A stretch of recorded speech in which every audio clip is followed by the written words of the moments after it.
यह एक निर्विवादी सत्य है कि जब एक पुरुष पढ़ता है, पुरुष सशक्त होता है तो परिवार मजबूत होता है।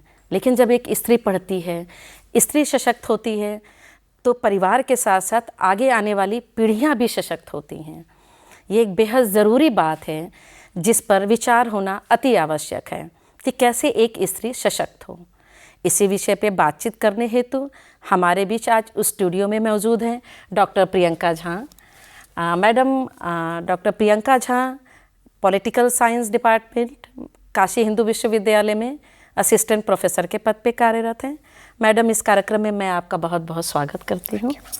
और इस कार्यक्रम में संचालक के रूप में मैं प्रोफेसर प्रतिमा गौंड, समाजशास्त्र विभाग, महिला महाविद्यालय काशी हिंदू विश्वविद्यालय, आप सभी दर्शकों को सादर प्रणाम करती हूँ।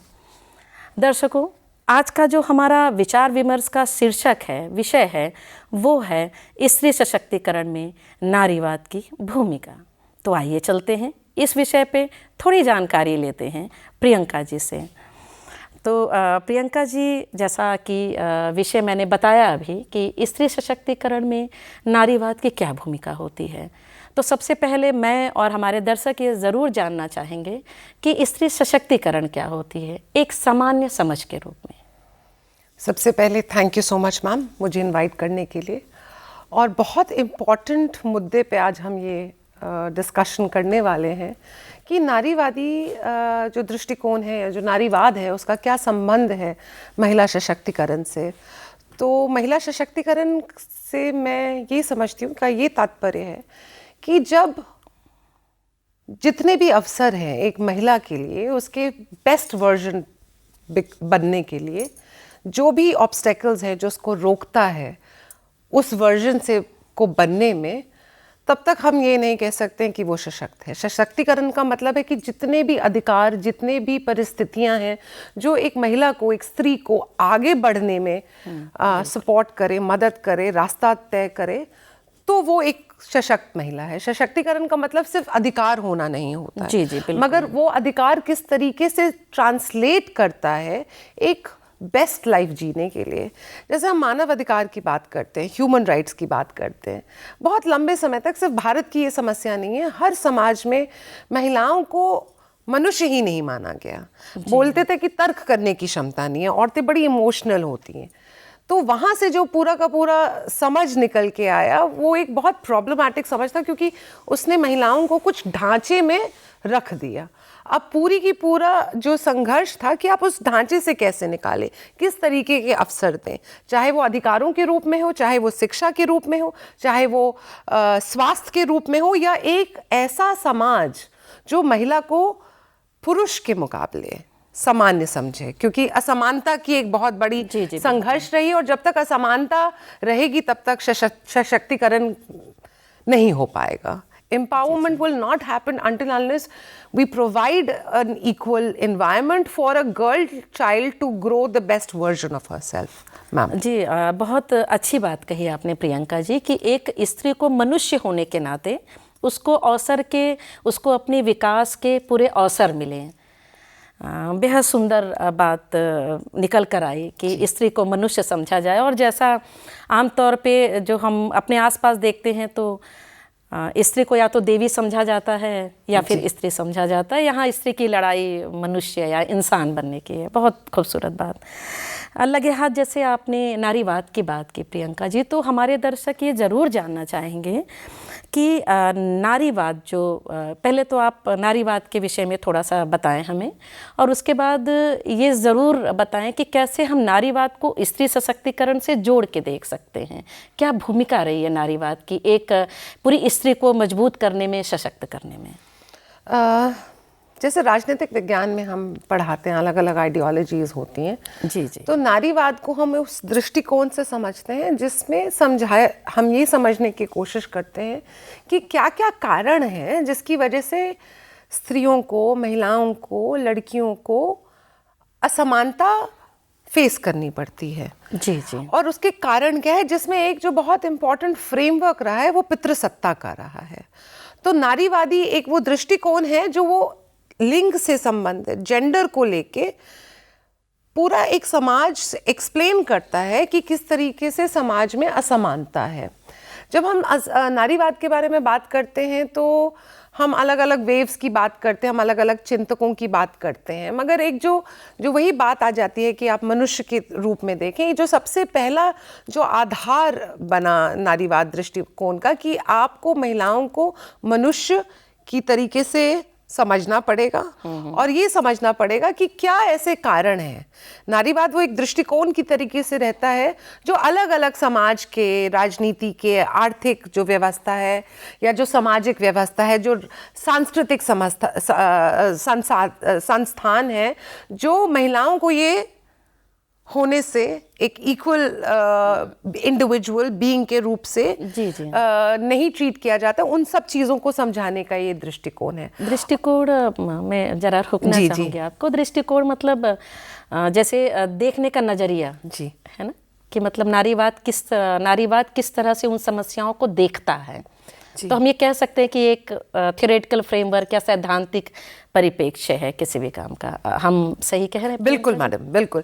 ये एक परिप्रेक्ष्य है मगर साथ में ये एक चेतना भी है जी, जिसको हम नारीवादी चेतना भी कहते हैं। जो जैसे भारत में नारीवाद जिस तरीके से आया, कोई जैसे ये संघर्ष जो थी अधिकारों की, समानता की, ये कोई 1940 में नहीं होता, इसका एक लंबा इतिहास है। जैसे हम समाज सुधार की बात करते हैं और समाज सुधार में भी एक तरीके की समस्या रही है कि हमने महिला चिंतक, जो महिला सोशल रिफॉर्मर्स थे, जो एक्टिविस्ट थे, जिन्होंने बहुत जटिल परिस्थितियों में महिलाओं के अधिकारों के लिए काम किया, चाहे वो रमाबाई हो, चाहे वो ताराबाई शिंदे हो, चाहे भाई सावित्रीबाई फूले हो। तो बहुत एक लंबा इतिहास रहा है। फातिमा शेख जो उनके साथ पहला स्कूल खोलती हैं लड़कियों के लिए।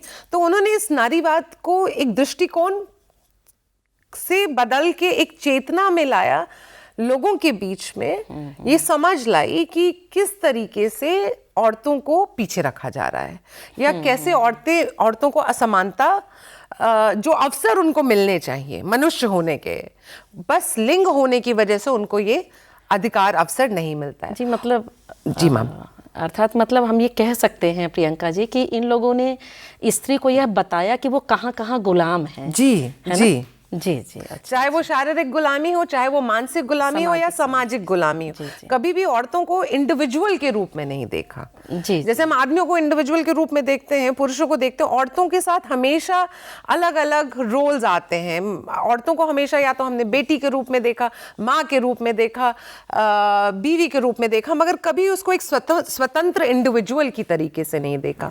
और ये ट्रांसलेट होता है फिर नारीवादी आंदोलन में, जो शुरू हो जाता है 1920 में, जब भारत का राष्ट्रीय आंदोलन चल रहा था स्वतंत्रता के, पैरेलली वुमेन्स मूवमेंट भी चल रहा था। जी, बिल्कुल। और वही मूवमेंट बहुत इंपॉर्टेंट रोल प्ले करता है संविधान बनाने में। संविधान से पहले बहुत सारी समितियां आती हैं जिसमें भारत कि ये जो नारीवादी आंदोलन था, उनको ये समझ थी कि भारत जब स्वतंत्र होगा तो किस तरीके के अवसर, अधिकार महिलाओं को मिलने चाहिए, और साथ में ये समझ भी कि कैसी परिस्थिति बन सकती है। और फिर इसको ट्रांसलेट करता है 1940s के बाद जो विमेंस मूवमेंट कॉन्स्टेंटली चलता है अलग अलग मुद्दों को लेके। मैम आपको याद होगा, चाहे वो दहेज प्रथा के खिलाफ हो, चाहे वो भ्रूण हत्या के खिलाफ हो, चाहे सती के खिलाफ हो। तो काफी सारी जो ये सामाजिक चैलेंजेस थे, उसको नारीवादी दृष्टिकोण से ये आंदोलन, महिला आंदोलन बहुत इंपॉर्टेंट रोल प्ले करता है देश में एक जागरूकता ना सिर्फ फैलाने के लिए, but also at the same time एक समझ बनाने के लिए कि ये सारी समस्याएं हैं और इनका निदान चाहिए। और लॉ हमारा जो पॉलिसीज रहा है, काफ़ी सारी पॉलिसीज जो हमारे बीच में है महिलाओं के अधिकार को लेके, सशक्तिकरण को, उसका जन्म इन आंदोलनों में है, इस महिला मूवमेंट में, वुमेन्स मूवमेंट में, जिसका जो जड़ है वो इस नारीवादी दृष्टिकोण से है। मैडम अभी जैसा आपको भी याद होगा 2012 की जो घटना थी निर्भया, तो उसके बाद जो है sexual harassment of women at work place जो लॉ आया हमारे बीच, तो आपने बिल्कुल सही कहा कि संघर्ष से ही, आंदोलन से ही सुधार होते हैं। मतलब एक मजबूत पक्ष है ये। प्रियंका जी, आमतौर पे हम सभी उत्तर प्रदेश और वाराणसी जैसे ज़िले में रहते, तो बहुत एक तरह से हम ये देखें कि ये थोड़ा सा यहाँ पर जो सामंतवादी संस्कृति है, अगर उसके परिप्रेक्ष्य में अगर हम फेमिनिज्म को या नारीवाद को देखते हैं तो ये माना जाता है कि ये नारीवाद पुरुषों के विरुद्ध है। तो इस पर आप क्या कहना चाहेंगे?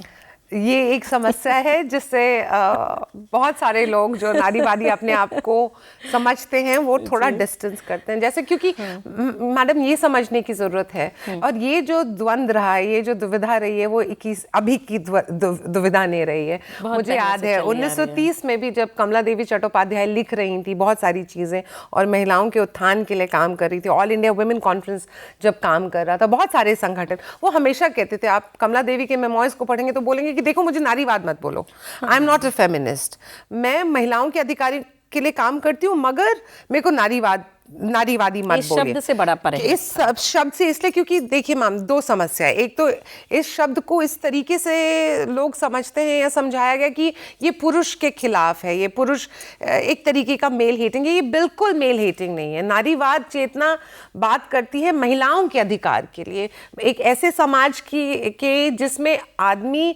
औरत, स्त्री, पुरुष और भी जो बाकी जेंडर्स हैं उनके पास उतने ही अधिकार होने चाहिए अपने बेस्ट लाइफ जीने के लिए, बेस्ट वर्जन बनने के लिए।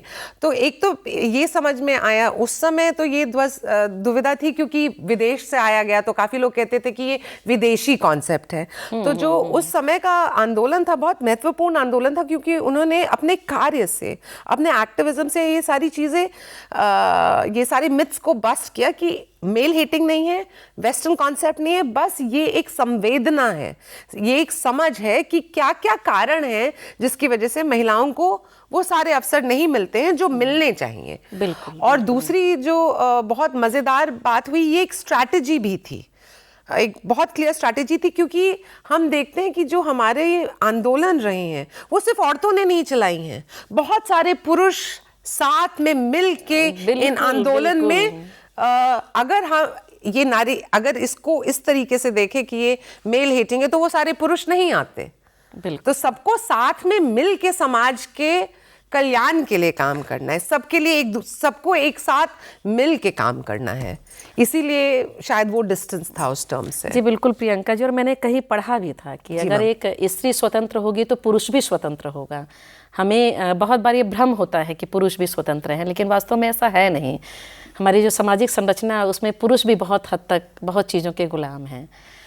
तो स्त्री स्वतंत्र होगी तो निश्चित रूप से पुरुष स्वतंत्र होगा, समाज विकसित होगी।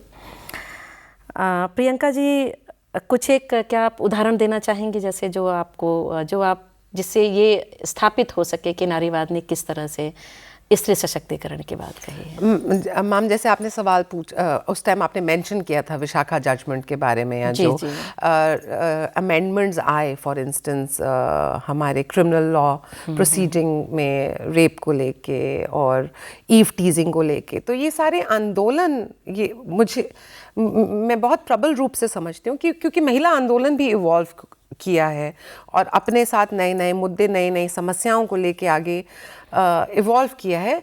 और उसी रिलेशनशिप में एक डायलेक्टिकल रिलेशनशिप है जिसमें सुधार में, उन लॉज को लाने में आंदोलन का बहुत इंपॉर्टेंट रोल रहा है। जैसे मैम, मैं एक एग्जांपल देना चाहूँगी, जैसे भ्रूण हत्या की बहुत लंबी समस्या थी। अब आंदोलन हुआ कि फीमेल फ्योटिसाइड नहीं होना चाहिए, सेक्स रेशियो तो नीचे आ ही रहा था, और उसके बाद जो हमारा लॉ आता है जिसमें अब आप पता नहीं कर सकते हैं अल्ट्रासाउंड में कि जेंडर क्या है, नहीं पता कर सकते, और सेक्स सिलेक्टिव अबॉर्शंस आप नहीं करवा सकते। ये कानून कैसे बना? ये कानून इसलिए बना क्योंकि एक आंदोलन चला। हम चाहे महिलाओं से संबंधित जितने सारे भी आप देखिए जो हमारे गेन्स रहे हैं, राइट्स रहे हैं, पॉलिसीज़ रहे हैं, उसमें आंदोलन का बहुत बड़ा रोल है। इसमें LGBT का जो मूवमेंट चल जी रहा जी है, जी जी जी जैसे अब हम बात कर रहे हैं कि अब हम जब जेंडर की बात करें तो सिर्फ आदमी और औरत की नहीं, बहुत सारी आइडेंटिटीज़ हैं जिसको हम LGBTQI+ क्यूअर आइडेंटिटी कहते हैं। तो उसके लिए भी जैसे सेम सेक्स रिलेशनशिप को लीगलाइज करने में भी बहुत लंबा आंदोलन था, जिसमें नारीवादी विमेंस मूवमेंट और बाकी भी मूवमेंट एक साथ आए। तो भारत की जो सबसे खूबसूरत बात रही है, क्योंकि हम एक लोकतंत्र हैं, तो इतनी सारी आंदोलन चले और भारत को एक स्ट्रॉन्ग और रोबस्ट लोकतंत्र बनाने में हर आंदोलन का रोल रहा है। और महिला के संदर्भ में हम देखते हैं कि ये जो महिला आंदोलन है उसने बहुत महत्वपूर्ण भूमिका अदा की है। जी जी, भारत की नीति ही समावेशी रही है। जी जी, चाहे विभिन्न धर्मों को यहाँ समाहित करने की बात करें, चाहे जैसा आपने आंदोलन कहा कि भारत इंक्लूसिव पॉलिसी पे चलता है। प्रियंका जी, जाते जाते मैं ये चाहूँगी कि आप हमारे दर्शकों को संदेश दें और इस विशेष तौर पे हमारी स्त्रियों को आप बताएं कि वो कैसे खुद को सशक्त करें, कैसे मजबूत करें और कैसे इम्प्रूव करें अपने आप को। मैं अपना एक्सपीरियंस साझा करना चाहती हूँ कि मेरी जो समझ बनी है अपने आप को लेके, समाज को लेके, उसमें किताबों का बहुत महत्वपूर्ण योगदान रहा है, स्पेशली हिंदी लिटरेचर का। और आज तो हम लोग इंटरनेट के ज़माने में हैं, सब कुछ इतना इजीली एक्सेसिबल है, काफ़ी सारे वेबसाइट्स हैं जिसमें महान राइटर्स ने के काम हमारे बीच में, उनको पढ़िए, प्रभावित होइए, बाकियों को प्रभावित करिए। जैसे मैं बात करना चाहूँगी कि मैंने महादेवी के बारे में बहुत सुना था BHU आने से पहले। जब मैं दिल्ली यूनिवर्सिटी में पढ़ाती थी सब कुछ ज़्यादातर इंग्लिश में रहा, मगर महादेवी ने एक दूसरी दुनिया खोली, एक ऐसी दुनिया खोली जो बहुत इंस्पायरिंग थी। चाहे इस्मत चुगताई हो, चाहे महाश्वेता देवी हो, चाहे मनु भंडारी हो, चाहे उषा प्रियमवदा हो, ये सारी जो राइटर्स हैं, इन्होंने जिस तरीके से समाज को समझाया, ज़रूरी नहीं है कि नारीवादी लेंस वर्ड यूज़ किया, मगर वो एक बहुत मार्मिक रूप से एक समाज को दिखाता है। तो मैं बोलूँगी कि ज़्यादा से ज़्यादा अवगत होइए इन विदुषियों से और उनके लेखन से, उनकी कविताओं से। अनामिका की कविताएं बहुत हमको प्रभावित करती है और मोटिवेट करती हैं कि हम और अच्छा काम करें और एक अच्छा इंसान बने और एक स्ट्रॉन्ग महिला बने। Thank you. बहुत। और जैसा आपने गूगल के और इंटरनेट की बात की, तो आजकल तो वो काफ़ी फैमिलियर, मतलब ह्यूमन फ्रेंडली हो गए ये सारे ऐप। जैसे बहुत सारी अंग्रेजी में भी चीज़ें जो मिलती हैं, आप आराम से उसको गूगल ट्रांसलेट करके और आप हिंदी में पढ़ सकती हैं। तो हम ये कह सकते हैं प्रियंका जी कि स्त्री के आगे कोई वैसी बैरियर नहीं है जहाँ वो नॉलेज न गेन कर सके। बिल्कुल। इसके अलावा भी कुछ आप कहना चाहेंगी? आई थिंक ज्ञान एक ऐसा माध्यम है जो सारी क्रूरताओं को पराजित कर देता है। पराजित करता है, मतलब ज्ञान भी, प्रिय बहनों, आप ज्ञान भी लीजिएगा और उस ज्ञान का इन्फोर्समेंट भी करिएगा। मतलब अपने जीवन में उस ज्ञान को, ज्ञान के आधार पे आप अपने जीवन में अपनी क्रियाविधि को भी मेंटेन करिएगा। केवल ज्ञान लेकर के फिर वो ज्ञान जर्जर हो जाता है जब तक आप उसको अपने जीवन में इम्प्लीमेंट नहीं करती हैं। तो प्रियंका जी, बहुत अच्छी, मजबूत और सशक्त बातचीत रही और मैं उम्मीद करती हूँ, मुझे पूरा उम्मीद है कि मेरी बहनों को, बाकी सभी दर्शकों को ज़रूर वो संवेदनशील हुए होंगे, हमारे पुरुष भाई, हमारी स्त्री बहनें। तो मैं ये चाहती हूँ कि आप अपनी समझ बढ़ाएं और इस देश को सशक्त करने में अपना भरपूर योगदान दें। इसी आशा और उम्मीद के साथ आप सभी लोगों को नमस्कार। Thank you ma'am. Thank you.